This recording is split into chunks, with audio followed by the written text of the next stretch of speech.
Sa pagpapatuloy ng proposals, ang susunod na nag-propose. Nandito na ang courtside charmer na Albay, Fred.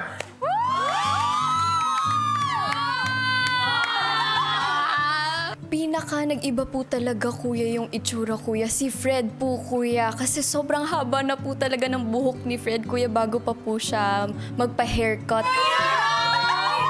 Tibang iba yung aura. Anak ko, so pogi. Oh! Pinipili ko siya, kuya, kasi gusto ko po siya yung maging date ko sa ball. And I want to make her day. I just wanted to say that I'm really glad and thankful that I met you. Ever since we talked, there's not a single day that I was sad because I was always with you. And you really make me feel seen and appreciated. And to remind you, you will always be my special person. That's why I wanted to ask you,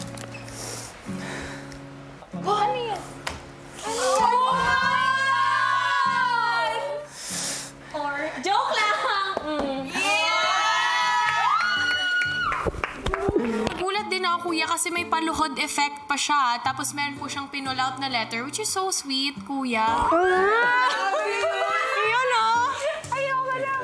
Anuhin ka ba naman ng ganun? Like, mag-propose sa'yo ng ganun to be your date? Siyempre, sino ba namang hindi mapapayes doon, kuya? Sino nagsulat? Ako. Talaga? Legit ba? At ang sumunod na magpa-propose. Are you ready for the adorable smasher ng Antipolo, Miguel? That's my anak. Ayun, oh. Puno ng mga kwento, puno ng mga yakap. Oh my God! Ang pinakatumatak po sa akin, kuya, sa paglabas po nila, kuya, si Heath po, saka po si Fred, and si Miguel po, kuya. Kasi sobrang haba na po talaga ng mga buhok nila, and then paglabas po nila, kuya, ang linis po nilang tingnan. Oh my Parang Carmel na maganda. May tatanong lang sana ako sa'yo. Parang anak po ako ni Carmel, kuya. Nung una po, joke, kuya. Pero nung medyo tumagal po, kuya, para siyang older sister po. Mama, kung pwede bang maaya ka?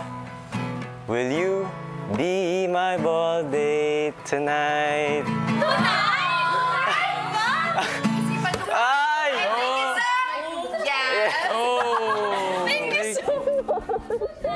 Since po, kuya, hindi po ako nag-expect po, kuya, na may mag-aalok sa akin.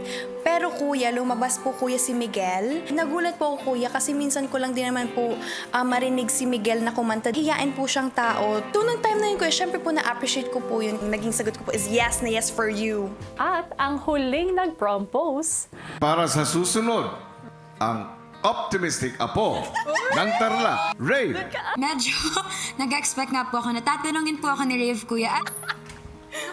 Ang restback ni Rave na si Miguel, pinilingan na si Ashley.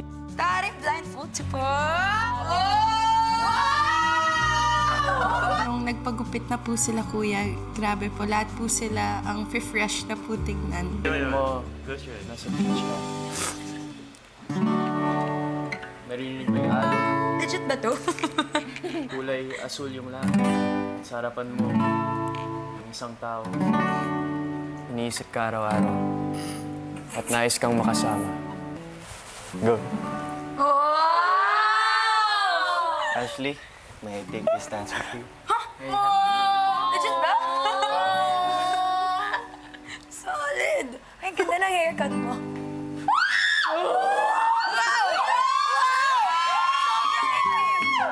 Si Ashley po yung napili kong maging partner ko sa ball, kuya, kasi isa po siya sa pinaka-close ko dito sa loob ng bahay. At gusto ko po sa ball, kami po yung magkasama kasi special po yung moment na yon. Ako lang malaman mo na special ka sa akin. Sa'yo. Ashley. Maraming salamat dahil nandyan ka lagi para sa akin. Sa mga araw na malungkot ako, pinapasaya mo ako. Ashley? Wow! Ay! Legit ba yun? Yeah! Siyempre pumayag siya, hindi ka na-reject. So, ganun pala yung feeling. Sobrang saya po, kuya. Tsaka sobrang excited ko na po.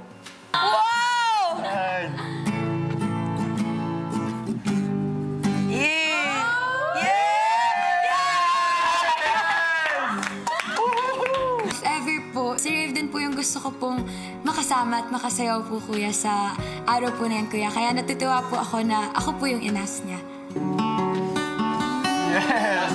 Grabe! Ay, Ay, thank you! sorry.